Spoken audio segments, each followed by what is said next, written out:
to certain poor shepherds in fields as they lay, in fields where they lay keeping their sheep on a cold winter's night that was so deep.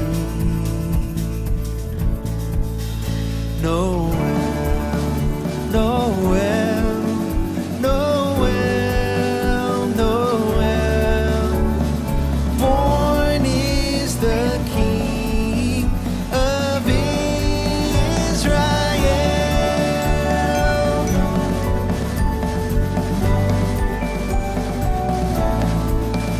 They looked up and saw a star shining in the east, beyond them far, and to the earth it gave great light, and so it continued both day and night. Noel, Noel, Noel, Noel, born is the King of Israel.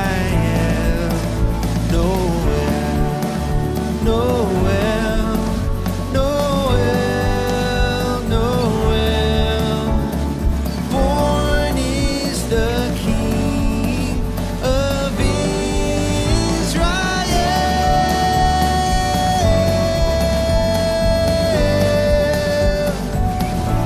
The King is born, the King is born, the King is born.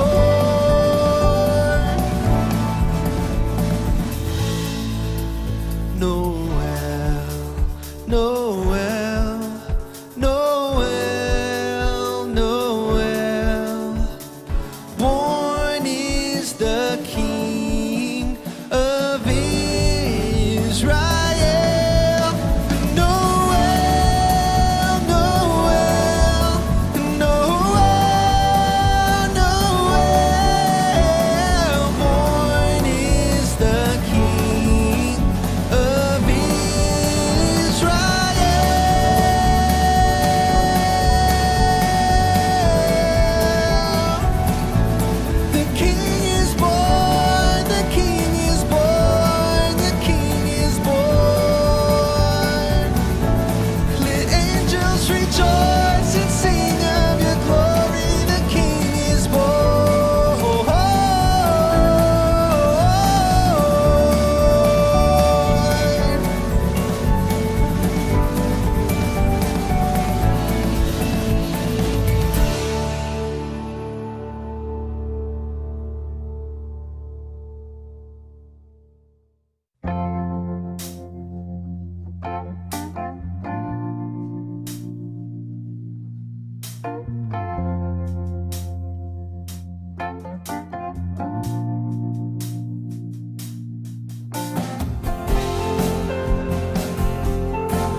Son of God, love's pure light, radiant beams from thy holy face. With the dawn of redeeming grace, Jesus, Lord, at thy birth.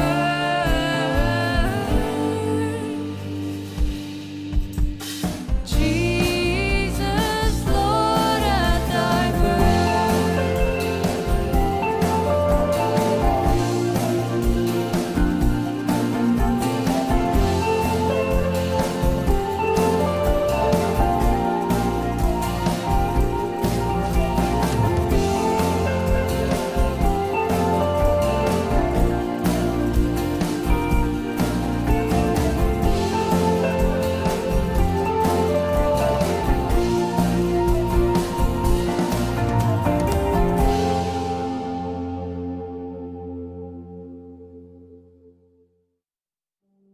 Oh, holy night, the stars are brightly shining. It is the night of our dear Savior's birth. Long lay the world in sin and error pining, till he appeared and the soul felt its worth. A thrill of hope, the weary world rejoices, for yonder break a new and glorious morn. Fall on your knees, oh, hear the angels' voices, oh, night divine, oh, night when Christ was born. Oh, night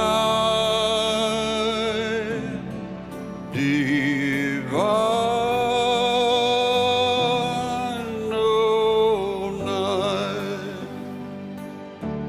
oh, night divine. Truly he taught us to love one another. His law is love, and his gospel is peace. Chains shall he break, for the slave is our brother, and in his name all oppression shall cease. Sweet hymns of joy in grateful chorus raise we, let all within us praise his holy name. Christ is the Lord. Oh, praise his name forever. His power and glory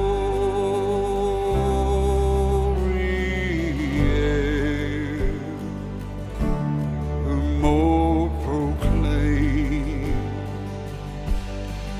His power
You know, when I think back over all my past Christmas memories, especially as I got older, I'll admit there were many times where Christmas felt more like a deep dive into chaos than it did a celebration of the birth of Christ. Between finishing all of our shopping, you know, finding that perfect gift for everyone and getting the kids in the car, trying to make it to Christmas dinner on time without killing one another.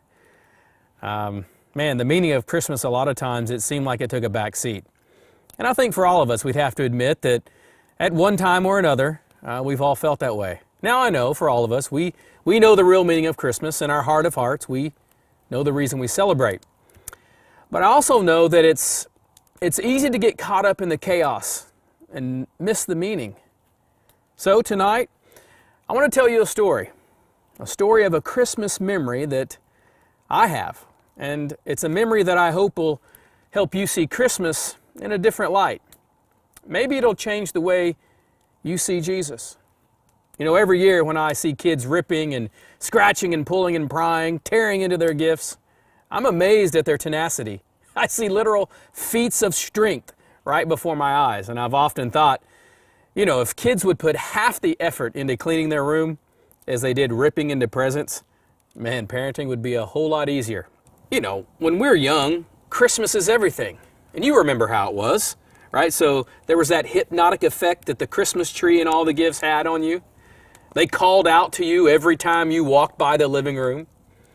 Each day you walked through, you looked closely, you inspected, you noticed, even the slightest change. You knew immediately if the number of gifts under the tree changed. You stared, you watched. You formulated your Christmas plan. You knew your attack, which ones you would unwrap first and which ones you would save for the very last. Then, when Christmas morning arrived, it was game on. It was a day like no other. You had laser focus on that day. And when your parents tried to wake you up for school any other day, it was like raising the dead. But on this day, they didn't have to do a thing. There was no alarm clock. There was no threats from your parents. In fact, this day, you were up before everybody else. You shot out of bed like a rocket. You cared about one thing. And that was what was behind all that cardboard and wrapping paper. Yeah, I remember my parents. They would try to keep order on Christmas morning. My sister and I, we'd have to wait just outside the living room so they could get everything set just right. They wanted the perfect pictures. Yeah, we were like racehorses, waiting to hear the starting gun. And once we finally made it to ground zero, my mom would say, "Okay, let's open one gift at a time." And I remember thinking, what? I've waited 364 days for this moment. And once we finally got started, all the attempts at order flew out the window. And all I can remember is hearing my mom in the background saying, "Be sure to look who the gift is from." Yeah, I can remember in those moments thinking, who cares who it's from? My name's on it, and that's all that matters. You know, name tags for me were just a waste of time. They were just another step, an unnecessary step, for me to get to the gift that was for me. I didn't think 2 seconds about who gave it. All I was thinking about was who gets it. And on Christmas morning, it was all about me. This is what most of my childhood Christmases looked like. Rush into the living room, rip, tear, repeat, rip, tear, repeat. Yeah, I always told my parents thank you, my grandparents, and all my other family members. Most of the time, it was because my mom had to remind me. I wasn't an ungrateful kid. I was just a kid. And as a kid, you don't know a whole lot about what it takes to give a gift to someone else. Well, and as it is with most things, when you get a little bit older, you start to see things a little bit different. You start to realize how things really work. You know, you learn. In order for someone to get a gift, someone else has to give it. You realize the process of giving, it requires something of the person who's doing the giving. We learn that when someone gives you a gift, that they had to take time to think about you. They had to care enough about you to pay attention to what you needed, what you liked, what would be helpful for you, what would mean something to you. And not only did they have to think about you, care about you, and pay close attention to you, they would eventually have to give up something for you, something of their own. You know, I believe through all of that, what I learned is that every gift tells a story about the person who gave it. And I can remember vividly when this first dawned on me, when I realized this. Strangely enough, it was the Christmas after I had just turned 11 years old. And even though I was right in the middle of the who cares, who it's from stage, that Christmas was different. You know, my dad lost his job that year, and there wasn't any work in our town. My dad had to figure out a way how to support his family. Well, he started mowing lawns. He started doing odd jobs, just trying to make ends meet. And I can remember my dad coming home from work, and it would be late, and he would be completely worn out. He was sunburnt, covered head to toe in dirt and grass. And as you can imagine, mowing lawns, it wasn't enough. And one thing led to another, and we eventually lost our house. We had to move into a small 2-bedroom apartment, me, my sister, my mom, my dad. And as a kid, my greatest issue with moving was the fact that now, as selfish as it might seem, I had to share a room with my sister. In our old house, we had our own rooms, but now we were bunking together. Man, that was a challenging time, let me tell you. But my parents did their best. They tried to save face, and they didn't want to let us know that they were struggling financially. You know, but it's hard. It's hard to hide the stress of a situation like that. You know, stress always finds a way out, and kids are smart. We knew what was going on. We knew something wasn't right. And as Christmas approached, I knew enough to know not to expect anything big that year. So I was prepared. We still did all the normal Christmas things. My sister and I, we went to bed excited. We still shot out of bed like a rocket. We still ran into the living room ready to open gifts. And when we got there, just as I suspected, there wasn't much under the tree. There were no big gifts on display. By the time we were finished, we probably opened 3 or 4 gifts each. And we were grateful for that. We got a few things in our stockings. But this Christmas was noticeably different. I finally got to my last gift. It was small, almost the size of a birthday card. But still, it was a gift, and I was excited. So I peeled the paper back, and right away, I recognized what it was.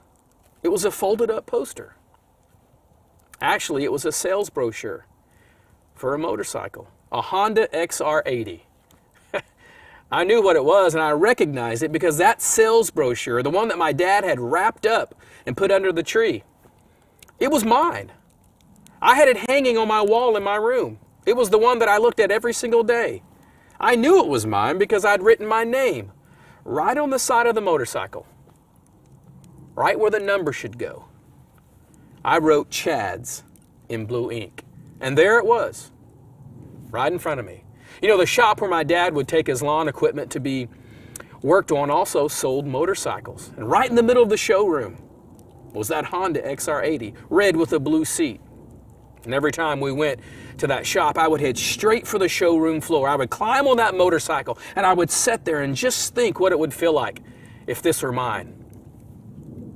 That's where that sales brochure came from. I picked it up. The sales brochure that my dad had folded up and wrapped and put under the tree as a present for me. So as I sat there and I looked at that brochure, I was heartbroken. Not because I didn't get the motorcycle, but I was heartbroken for my dad. My dad and I had talked about that motorcycle many times. In fact, all the time. Every time we went to the mower shop, I sat on it. I had the brochure hanging in my room, and I knew he wanted to get it for me. He told me that many times, but I knew just like he did, there's no way we could afford it. As my parents started cleaning up, my sister and I were sitting next to all of our gifts, next to the tree. We were still holding what we'd opened. I had the picture of the motorcycle in my hand. I was just kind of processing everything that had taken place that morning. And then just before we had picked up all the trash, my mom says, "Hold up, we forgot a couple of gifts." And of course, my sister and I were excited, so we both whipped around. And as I turned around to look toward my mom, I saw her pushing the bedroom door open to the bedroom where my parents stayed. And as the door swung open, I saw my dad standing there. And he was pushing a brand new Honda XR80 motorcycle, red with a blue seat, out of the bedroom. It was the one in the brochure. It wasn't just any motorcycle, it was the motorcycle. The one I had sat on all those times, the one I had hanging in my room. I still remember exactly what it sounded like. I can still hear the chain clicking on the sprocket as my dad pushed it into the living room. I was dumbfounded. I couldn't believe my eyes. I was overwhelmed.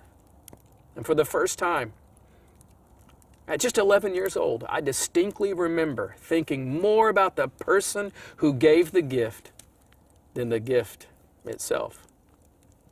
And at that moment, I was thinking way more about my dad than I was that new motorcycle. See, like a flash across my mind, I instantly remembered all that had happened to us that year. I thought about my dad losing his job. I thought about how we lost our house and having to move into that apartment. I thought about how hard my dad worked, mowing lawns day and night, coming in late, tired, worn out, dirty. I remembered all the hard work, all the sacrifices that he made, and in that moment, I realized that he had done it all for me. See, every gift tells a story about the person who gave it, and that motorcycle told me a lot about my dad. My dad's gift spoke volumes to me. How much he cared about me, how much he thought about me. It showed me his heart. Yeah, the fact that he was willing to do whatever it took to get that gift for me, it showed me how much he loved me. And of all the gifts I've ever received throughout all of my Christmas mornings, that was by far the greatest gift that I had ever been given. And it wasn't because of how much the gift cost. It was because of how much the gift cost my dad. You know, maybe this year you've experienced a great deal of adversity. Maybe you lost your job. Maybe things aren't what they used to be. Maybe there's great change in your life. Maybe you felt like God has been quiet or distant this year. Maybe you felt like He didn't see what you were going through. Or maybe you felt like that God didn't care. Or maybe you're that person who really never thought much about God at all.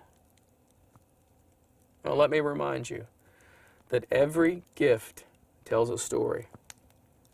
It tells a story about the person who gave it. And what we celebrate when we celebrate Christmas is the arrival of a gift. And not just any gift, but the greatest gift ever given. And it's from the greatest gift ever given that we get the greatest story ever told.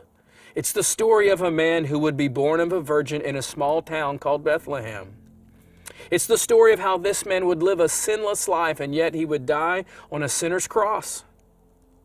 It's the story of how he would be buried in a borrowed tomb because he would only need it for 3 days. It's the story of how this man would save his people from their sins. The story of how God so loved the world that He gave His only begotten Son, that whosoever should believe on Him would not perish, but have everlasting life. This is the story of a man named Jesus. The greatest gift ever given was given to you. No matter what you've done, no matter where you've been, this gift has your name written all over it. God's love for you is unconditional. And the gift that He's given has no strings attached. God is not angry with you, and it's His heart's desire to extend mercy and grace to you, not judgment and wrath. In fact, God was willing to pay any price and make any sacrifice necessary to make sure that He could get Jesus to you. And like any other gift, all you have to do is accept what He has offered. Even though the world is experiencing troublesome times, there is still hope for the world. And no matter how dire the circumstances may seem, even though you may be experiencing troublesome times, there's still hope for you. Because no one is too far from God, and there is no situation that is impossible for Him. You might ask, how do I know this? I know this because every gift tells a story about the person who gave it. God's gift to us shows His heart for us. It shows us how much He loves us. Jesus said that I am the light of the world. Jesus was God's gift to the world, so the world would never have to experience darkness again. But if we're not careful, we can miss the full scope of what God has had planned from the very beginning. Not only was Jesus God's gift to the world, Jesus was God's gift to you. Tonight, I'm going to ask you to join me. We're going to light a candle together. This candle is going to represent God's gift to you.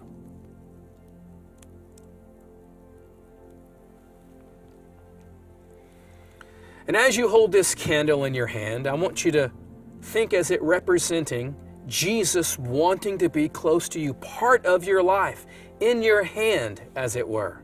He wants to have a personal relationship with you. Tonight, as you and your family join me in holding this candle as we sing together, I want you to think about that desire that we just talked about. That the God of the universe loved you so much that He came to you to be in a relationship with you. I want you to think about the fact that the light of the world wants to be the light of your life. And the greatest gift that's ever been given was given to you.